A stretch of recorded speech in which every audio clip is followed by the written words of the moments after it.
Hello everyone, তোমরা সবাই কেমন আছো? আশা করছি ভালো আছো। আমিও কিন্তু খুব ভালো আছি। গুড মর্নিং সবাইকে। আমার একটা নতুন ভিডিওতে আবারও স্বাগত জানাচ্ছি। তোমরা তো আগের ভিডিওতে দেখেছো যে আমি হাওড়া স্টেশনে চলে এসেছি, আর সেদিনের বারটাও ছিল কিন্তু সোমবার। তো তোমরা তো অনেকেই জানো যে আমি প্রত্যেক মাসে একটা করে সোমবারে উপোস করি, আর আষাঢ় মাসের কিন্তু একটা সোমবারও উপোস করা হয়েছিল না। তো সেই কারণে চান টান করেই তো রুমের থেকে বেরিয়েছিলাম, আর অনেক তাড়াতাড়ি হাওড়া স্টেশনে পৌঁছেও গিয়েছিলাম।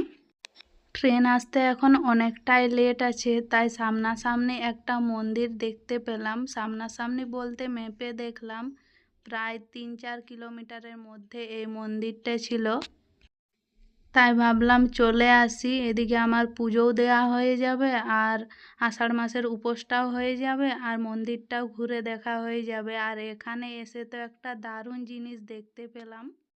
এখানেই কিন্তু আছে 12টা জ্যোতির্লিঙ্গ একসাথে দেখতে পেয়ে গেলাম। জানি না কখনো অরিজিনাল দেখতে পাবো কি না, কিন্তু আজকে দেখে তো অনেকটাই খুশি হয়ে গেলাম। এই জীবনে জানি না কখনো যেতে পারবো কি না, কিন্তু এত সামনের থেকে দেখে তাও কিন্তু অনেকটাই মনটা খুশি হয়ে গেল। অবশ্য দুটো দেখেছি, আরও এখন 10টা বাকি আছে। ভগবান যদি চান তাহলে অবশ্যই কোনো দিন না কোনো দিন যাওয়া হবে। তো এই দেখো, তোমাদেরকেও সবগুলো ঘুরে দেখাচ্ছি, আর কোথায় কোথায় দেখেছি চলো সেইগুলো তোমাদেরকে বলে দিই।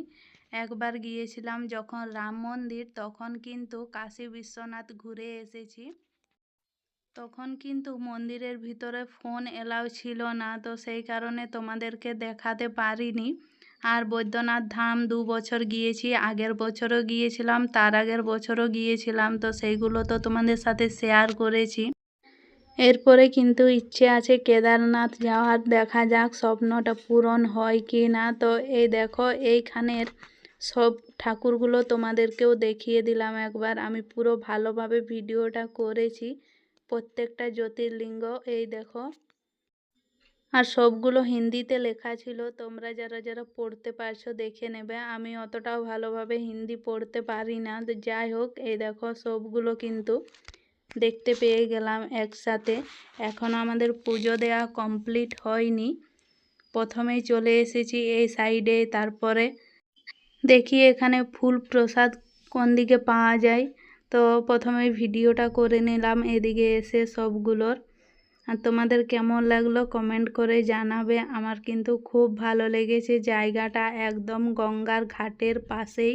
আর এই দেখো গঙ্গা, আর এই শিব মন্দিরটার পিছন দিকে দেখো একটা শিব ঠাকুর আছে, কতটা বড়। তোমরা কমেন্ট করে জানাবে তো এটার হাইট কত হতে পারে।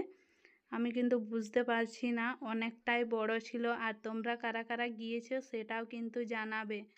এরপরে চলো পুজোটা করে নিই। যাওয়ার ছিল একটা অন্য মন্দিরে, কিন্তু যাওয়া হলো না, তাই এই মুহূর্তে আর নাম করছি না। যদি ভগবান কোনোদিনও চায় তাহলে যাব, আর তোমাদের সাথে অবশ্যই কিন্তু শেয়ার করব। এই সামনেই একটা দোকান খোলা ছিল, যখন আমরা আসি সেখানে হয়তো প্রসাদ ছিল, আসার সময় দেখেছিলাম। আর তারপরে যখন নিতে যাচ্ছি তখন কিন্তু আর ছিল না, তাই বাইরে গেলাম, আর বাইরের থেকে প্রসাদ তো কিছু পেলাম না, ফুল পেয়েছিলাম আর ধূপকাঠি, তো সেইগুলো দিয়েই পুজো করলাম। আর এই দেখো এখানে নন্দী মহারাজের আমি কানে কানে প্রার্থনা করছি। তোমরা কারা কারা এই মন্দিরটা এসেছো অবশ্যই কিন্তু কমেন্ট করে জানাবে। তো চলো আজকের ভিডিওটা এই পর্যন্তই। তোমাদের কেমন লাগলো অবশ্যই কমেন্ট করে জানাবে, আর যদি ভালো লেগে থাকে তো লাইক কমেন্ট শেয়ার করবে। ফাইনালি আমার সোমবারের উপোসটাও করা হয়ে গেল, আর একটা সুন্দর মন্দিরও দেখলাম। এই দেখো মন্দির থেকে বেরিয়ে যাচ্ছি, আর দেখো চারিদিকটা কতটা সুন্দর লাগছে দেখতে, খুব সুন্দরভাবে সাজিয়ে গুছিয়ে রেখেছে। চলো তাহলে বাই।